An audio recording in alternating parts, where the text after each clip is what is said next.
landed on a ranch outside Roswell. The disc landed at a ranch at Corona, New Mexico, and the rancher turned it over to the Air Force. Rancher W.W. Brazil was the man who discovered the saucer. Colonel William Blanchard of the Roswell Air Base refuses to give details of what the flying disc looked like. In Fort Worth, Texas, where the object was first sent, Brigadier General Roger Ramey says that it is being shipped by air to the alien research.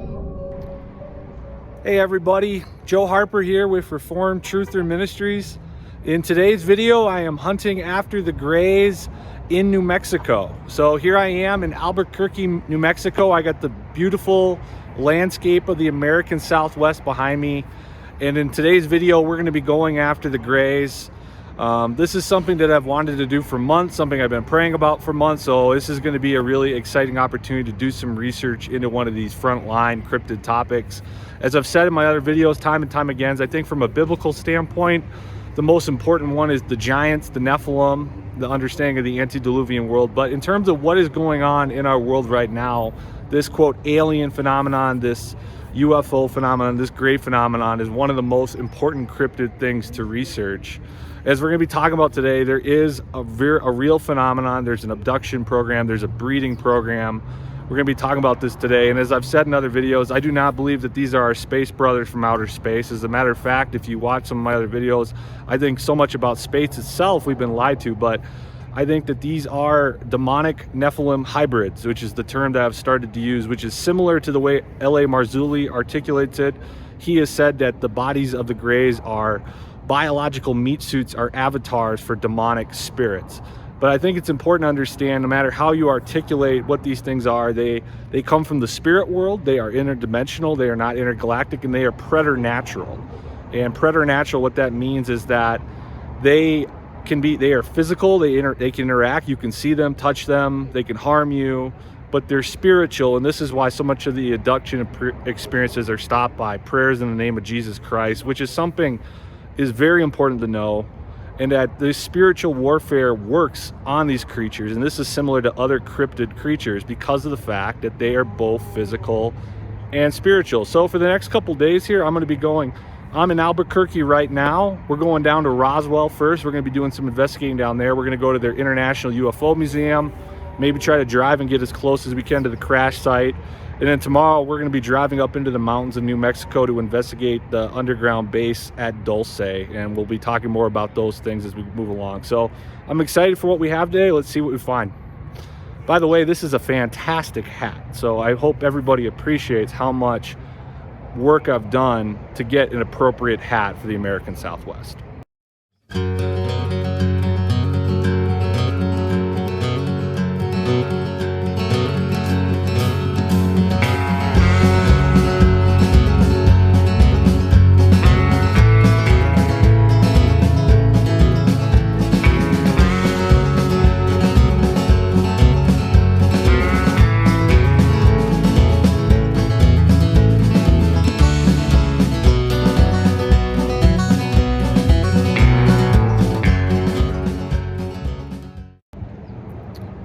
All right, everybody, we made it all the way down to Roswell from Albuquerque.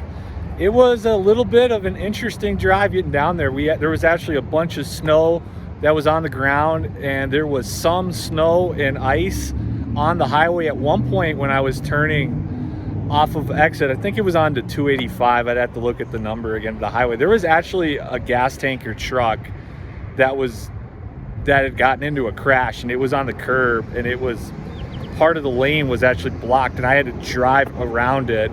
So my Minnesota blizzard driving training came in handy. But we made it to Roswell. We're in the parking lot here next to the International UFO Museum. And this is really where it all started. In 1947, there was a famous crash here that the military later claimed to be, they initially came out and reported a crash of a UFO, of a flying saucer craft, and the story was later reversed, and it was claimed that it was a weather balloon and there was a cover-up. And one of the key military officials who was a part of that, Colonel Jesse Marcel Sr., he ended up being used as the government as a patsy, and his reputation and the reputation of his family suffered greatly because of the government cover-up. So we're hoping that the museum is going to give us some insight into what happened at Roswell. because this is such a central event. Because really from 1947 onward, that's really when this phenomenon has exploded onto the American scene and even entered into American culture and all the rest of it. And I don't think that's accidental. As I said earlier in the video, I think that these are spiritual beings from the spirit world, demonic Nephilim hybrids. And the theory I have is that occultists in our world, human beings practicing the occult, opened portals that allowed them to come more easily into our axis of existence. A good example of that would be Jack Parsons and Ron L. Hubbard. Jack Parsons is famous for his work on rocket fuel and other innovations with rocket technology. Ron L. Hubbard was the founder of Scientology. They had both been influenced by Aleister Crowley. They were Thelemite occultists, and they practiced a ritual called the Babylon workings, where they were opening portals from the spirit world into our world. And even Crowley himself in the 1930s was evoking spirits into our plane of existence, and he evoked this entity called Lamb, which for the most part looks a lot like a gray, especially the shape of the head. Some ufologists think that that looks exactly like a gray. Other people take issue with it because when you look at the picture, the eyes are a little different. But anyway, I gotta move here. I got a car coming at me. Anyway, I think all these things really explain why Roswell's really the start of that. I think these craft that they're flying is essentially fallen angel technology. So we're gonna start going through the museum. We're gonna see what we find today, and then we're gonna explore around the town and explore around, even going out of the city toward the crash site, and we'll see what else the Lord has in store for us. Hopefully we'll have some fruit and we'll see some good stuff.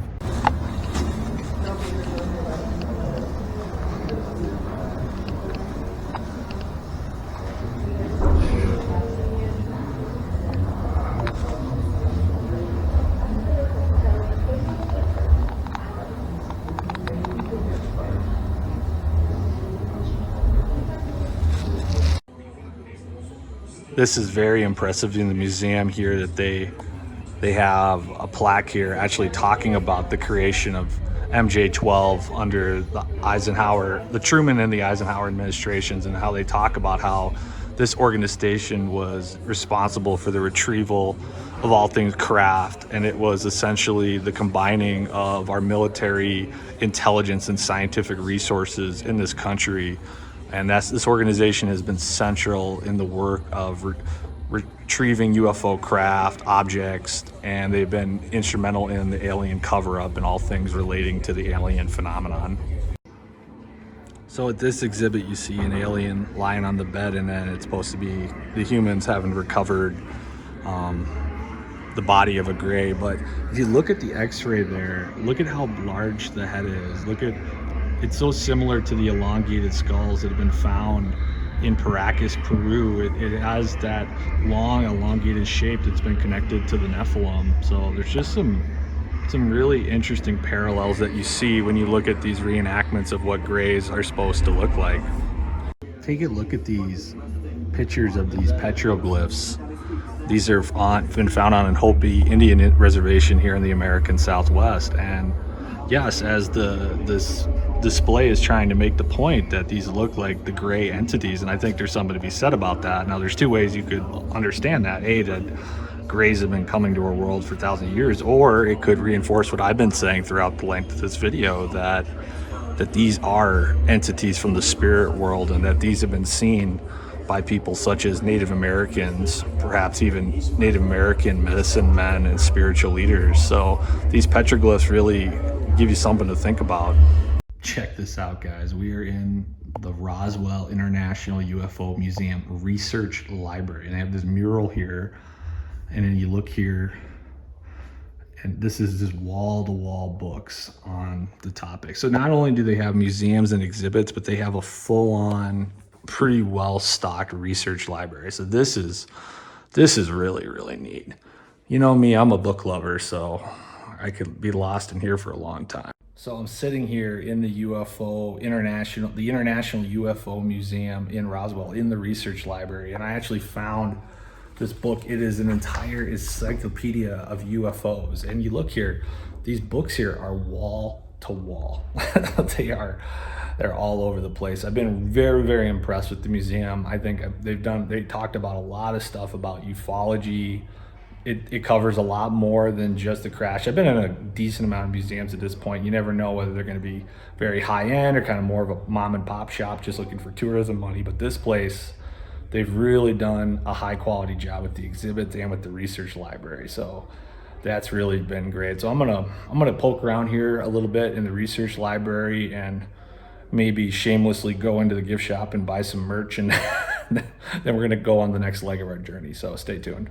Well, guys, we did it. Behind me here, this is the Roswell crash site, the debris field. As you can see, there's not much to see. We are in the middle of absolute nowhere, and it has been it took a little bit of wisdom and a little bit of care going down some back roads to get to this point. But the debris field, from all the ufologists and researchers I've followed, they would say the debris is stretched over many areas. But you know, even from the coordinates I got online, this is it. This is the site, and there's nothing here. There used to be a gate in this area that marked the spot, but even that's gone. So there's just not much left. But yeah, well, you can see we're about 2 hours from Roswell, and it is nothing. You can tell it's interesting how they got snow here just the last couple days, and so there's snow on the site. But I'm going to do another panorama the other way showing this. But this is the crash site where the UFO came, and the U.S. Air Force recovered not only the craft and the technology, but also the beings, the biologics. And that is exactly where we're standing. So exciting.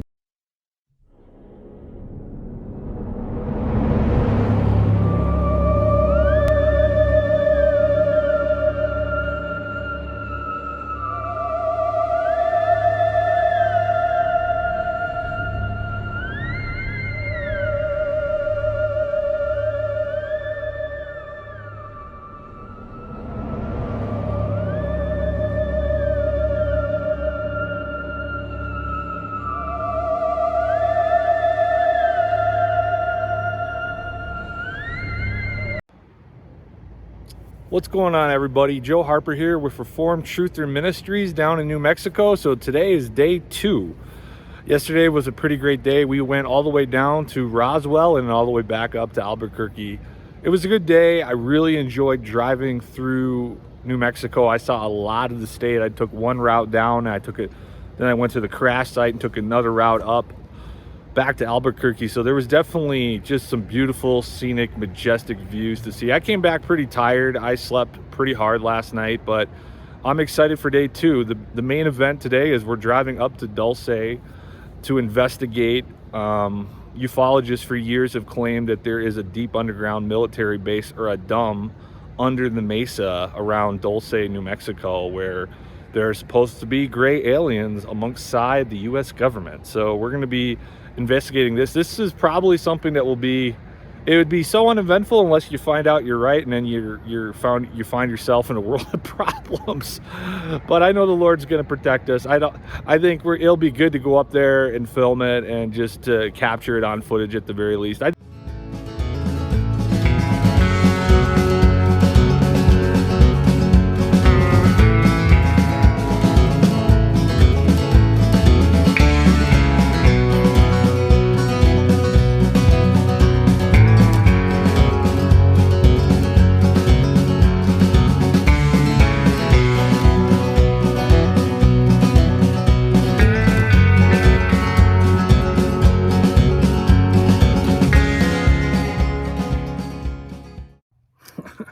All right, everybody, we made it to Dulce, New Mexico. This is the last leg of our trip. So we had to actually drive through Apache land to get here. And it's interesting, on this viewing area I'm at, even though it's out of season, there's a teepee here, and this is really cool stuff. Now I'll show this in more detail here in a second, but the claim is that there is an underground UFO base, a gray base with Americans, and that it is supposed to be right here in Dulce, New Mexico. So we're going to investigate a little bit, but we're going to be pretty careful. because there's just some weird stuff going on. But yeah, guys, we made it. Driving through the mountains was one of the most beautiful things that I've seen, and it's just really cool to be able to finally get here on this last leg of our journey. So this is pretty neat, and we're definitely really glad to have made it this far on this final leg of our journey. So that's the mesa there. Those are the mountains. And I'll just do a quick panorama here while I talk. And you see here that they claim that the base is really in these mountains and in these hills. And that's really something that's really interesting to see. And this is really, I think, really, you know, this teepee here, this is actually in tourist season, this is called a viewing area. I just drove to this point to have somewhere to drive to on the map. But I think right over there specifically, that's where it's supposed to be. Now we're not gonna be stupid, because if the claims were true, then obviously finding the answers might come at great cost. So, but we're glad to have got here. We're glad to have filmed it. Well, we're going to explore a little bit before we head back to Albuquerque, but it's just good to finally reach the end of our trip here and finally make our final leg. All right, guys, this is the end of our journey hunting for the grays in New Mexico. It's been a great journey going to Roswell, coming here to Dulce. It's been great to just capture all this footage, to see those petroglyphs by Albuquerque, to just see so much relating to the grays and investigate, to get boots on the ground and do real actual research. So if you appreciate what's going on here with RTM, if you want to see more expeditions like this, please stay tuned to the channel. Please subscribe to the channel. Please consider supporting the work of RTM. And it's just an exciting time. There's a bright future for this ministry. So it's just been exciting to investigate in New Mexico. So all that being said, guys, this is Joe Harper with Reformed Truther Ministries. God bless, guys. If you enjoyed this video, then check out our website at www.reformedtruther.com.